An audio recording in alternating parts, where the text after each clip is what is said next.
Representative Ford Carr requests of an activity pad to be placed in Riverside Park. Good morning, Mayor, City Council members. As stated, I am Representative Ford Carr, represent the 84th District in Wichita. However, I'm not here in that official capacity today. I'm here as serving as the Executive Director of a local nonprofit organization called Us Doing Us. Part of our core values with Us Doing Us is community and family building. And under that mantra, we have an event that's taken place for the past 6 years in Central Riverside Park. It's a community building event. It's grown in size, and I believe it to be an exceptional event for our community.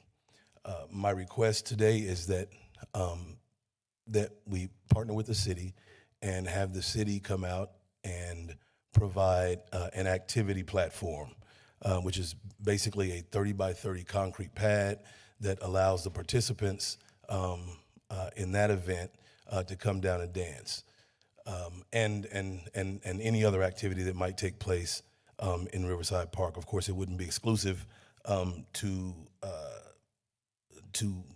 just Us Doing Us for that Sunday event. That event is officially called Riverside Sundays in the Park. That platform would be there for the general use of the community at any time. Our organization just normally rents that, or for the past 6 years, we've rented that portion of Riverside Park between Memorial Day and Labor Day every summer. I presented last week to the District 6 DAB board. There were quite a myriad of questions that were asked, but the main one that stands out with me is the question was asked, why Riverside? And that answer's simple. As I look around the room, I would venture to say that there's not anyone here that has lived as long as the history of Riverside Park reigns in the community that I serve, in the African American community. I can remember going there as a young child, and certainly I'm probably not the eldest in the room. However, my sisters tell me stories about when they went as young children to Riverside Park. It was a place where our community met. If you check the history of the city and you go back many years, that was actually the park that was closest to what would have been the African American community at that time. Based on some things that took place, some redlining and eminent domain and things of that nature, the African American community subsequently was pushed out of what was considered the downtown area, or their closest to, into the predominantly north side of Wichita, and that's how we got in that part of the city. However, you don't always have an opportunity to right a wrong, and in my opinion, this would be righting a previous wrong. I took the liberty of emailing each one of you a copy of what was the highest bid, and the highest bid, I listed that just to show that we could get it under that $15,000 mark. That I had a brief conversation with the mayor, who was gracious enough to come out and dance with us one Sunday. This platform, Mayor, would allow you to dance and not get those pretty white shoes dirty. With that, I'll stand for any questions.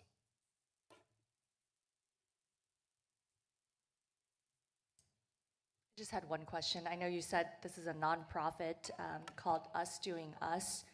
Were you planning to raise funds to provide for whatever improvements you were asking for? We were certainly looking at fundraising, but we want the city to partner with us with this as well. So that would be some conversation that we could have. Councilmember Hoheisel. Thank you, Mayor. Thank you, Representative, for coming up here today.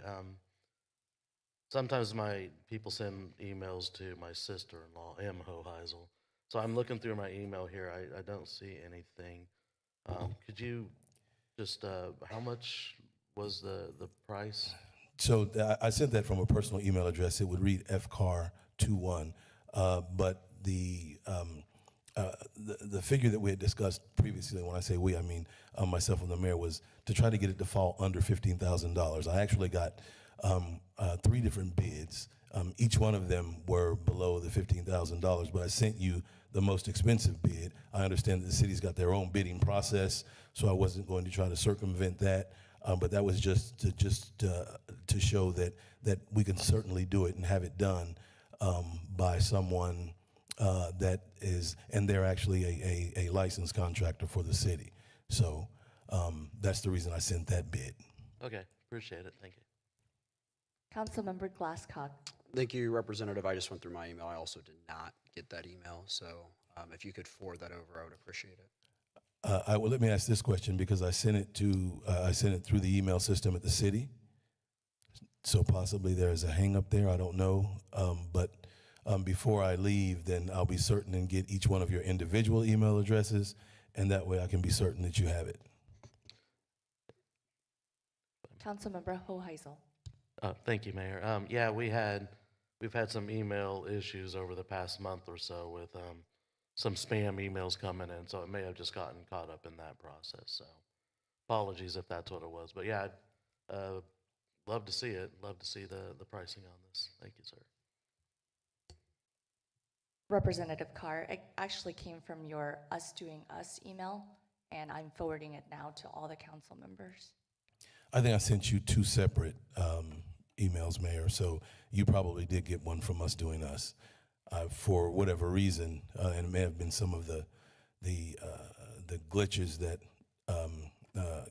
Councilman Hoheisel was speaking of, I couldn't get the city's email to take that email address as a from, so I had to change the email address so that it would be accessible through Outlook. Representative Carr, can you tell us a little bit more about the event? How many people come out to the event? I obviously came out on one of those Sundays and had a good time meeting with some of the small business owners that were selling food, and appreciated that. And I enjoyed meeting residents in our community. I love community events, and so can you tell us a little bit more about the number of folks that come out? Sure, Mayor, I'm glad you asked. That number's grown from the initial time we began that event. Our numbers were, you probably could have counted them on your fingers and toes. However, at this time, I sometimes try to attempt to count the numbers of people there, but certainly there were several hundred people that show up at that weekly event on Sundays. One of the things that we pride ourselves on, and a quick shout out to Police Chief Sullivan. He came out additionally and introduced himself to some of the participants. And I'd asked the chief earlier that if we could try not to have such a strong police presence. Obviously, sometimes the relationships between the African American community and the police department aren't the greatest, not just in this city, but in a lot of places, and oftentimes because of past behaviors. Fortunately, we have a police chief that was willing to work with us, and he told me, he said, Representative, as long as there aren't any problems, we won't come in the park on Sundays during that time. And to his credit, with the exception of the last event of the year, we really haven't seen them. We kind of work on the premise that we're going to police ourselves, and we do. And I'd like to also give, what I consider a shout out to those individuals that are parked on the street and assist me in keeping the traffic moving properly, and making certain that we don't have any issues. You know, I would venture to say that there's probably not very many places in the city that have had as long of a run as we've had, with the numbers of people that we have there, and certainly the diversity of the group, and we haven't had a single issue that required the police to intervene. So I think that that's a marvelous thing, not only for the community, but for the city as well. You know, and possibly I should get the police department in the city to kind of partner with me on how we do that, because it doesn't seem to happen in many other places, and I'm certainly open for those conversations. See no further questions. Thank you very much, Representative Carr. Thank you. Hi, I'm Susie Cunningham. I live in historic Midtown, District 6. I also live on the river. Just so you know, I worked for the park board for 12 years. So I love all of the parks in town. I also attended the meeting that Mr. Carr presented at the DAB. And since you're having some email glitches, did you all get plenty of emails? Did you get plenty of emails? You got them all? Okay. I don't recall anyone asking him why Riverside. However, at the end of his speech, he did say that one of the reasons he liked that area was because there was so much room to park there, and the only room to park there is on the grass. The other thing the thing that really bothers me is taking a meeting and working out a handshake deal with the chief of police so that they can self-police. I think that should be done in a more formal process when a police chief allows people to park in a no parking zone. Also, I talked to a friend of mine that's a retired arborist, and he said that driving and parking in the root zone of shade trees is called the silent tree killer in his circles. So I really don't want the police chief making decisions about the care and maintenance of our parks when we're not. He said a drought season is really bad because it prevents the soil gets so compacted it can't receive water or air. And he said if there's enough of it going on, in 2 years you won't see those trees. So the other thing is that this organization has had wonderful events for 6 years and nobody's complained. But this year they added a show car rally with streaming vehicles.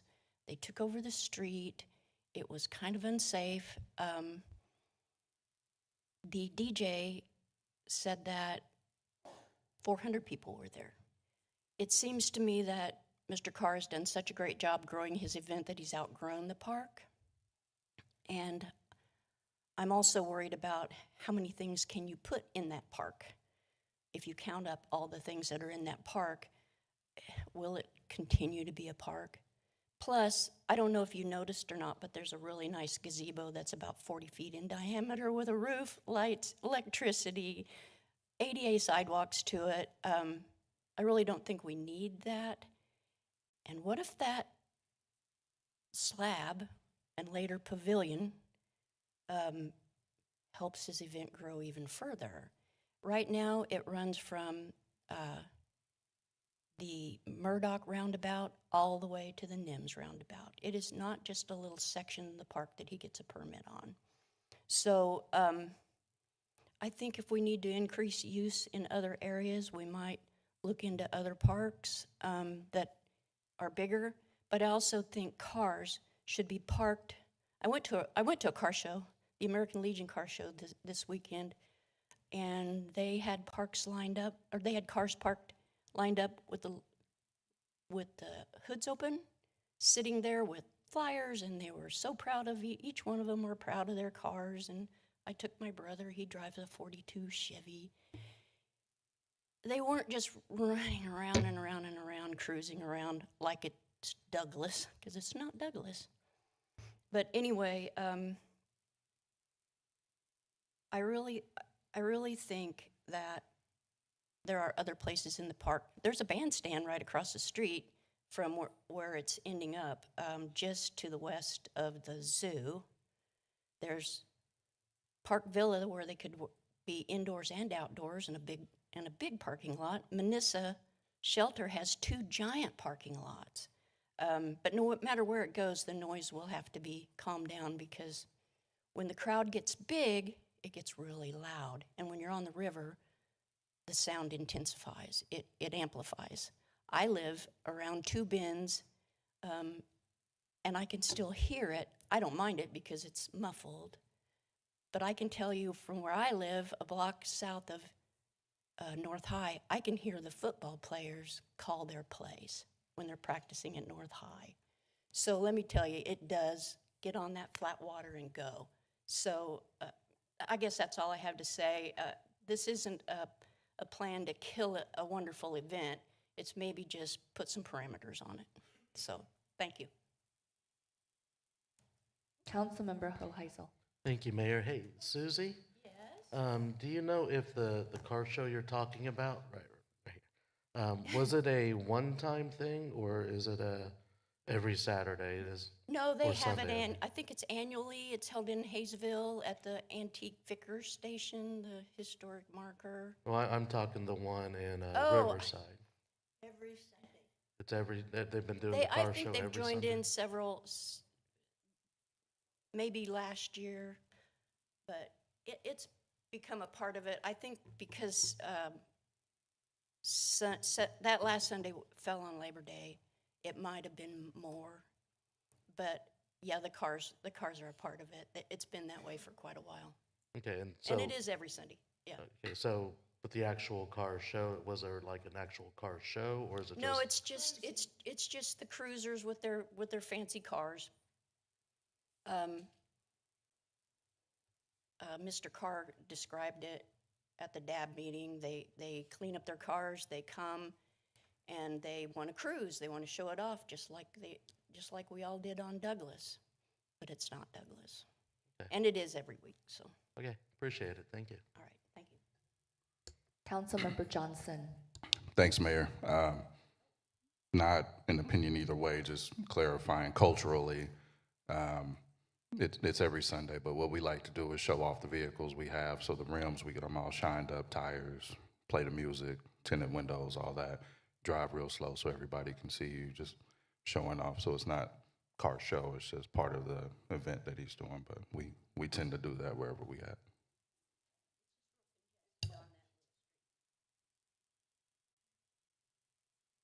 Thank you. My name is Claire Willenberg, and I live at 1402 North Garland. I happen to be association president for our neighborhood, and the other surrounding neighborhoods, Midtown and Riverside, our presidents have all spoken. We tend to get a lot of comments and complaints and positive comments on this event because they think we can do something, I guess. But it's not a question of why Riverside. Every group should be welcome in our public parks. And this is I've heard nothing but positive comments about the type of event, the community building. It's that it's too loud, grown too big, too much parking on the grass. I wonder, as I walk through, if we can't have a conversation and relocate parts where they are now congregating. It's a fairly steep, nasty drop down to the proposed platform. It's accessed by gravel sidewalk. If you have ever tried to push a wheelchair, this event is multi-generational. That's one of the great things, from babies in strollers to great-grandparents in wheelchairs to everybody in between who might have a back or ankle or knee injury. It would be a hobble to get down there. Gravel pathways are not the best. It's not accessible. Could we move it perhaps by the bandstand across on to the west. There is a curb cut. It's got a big parking lot that could be used for line dancing, or if possible, make it a stationary look at my car and have some of them parked there. The cruising I get, but it's not very safe. We have toddlers running in and out. It completely blocks a roadway. It's not safe for the participants. And if there needs to be an emergency vehicle, there's no way to get down there safely. So I'm suggesting, and what I hear from the other two association presidents who also hear from a lot of people, we want the event, we appreciate the event. It's a great place to have it in Central Riverside, but it needs to abide by regulations, no parking on the grass, keep the decibels down, keep the music lyrics appropriate for young people, because this is a multi-generational thing. And did I say keep off the grass? I hear that over and over. So if they would move, you would have an ADA wide concrete sidewalk up toward the bandstand. If you need more space, put a small slab there. Open up the restrooms. You have the comfort station close. You have a big parking lot that you could either use for dancing or parking. We just need the congestion down. Thank you.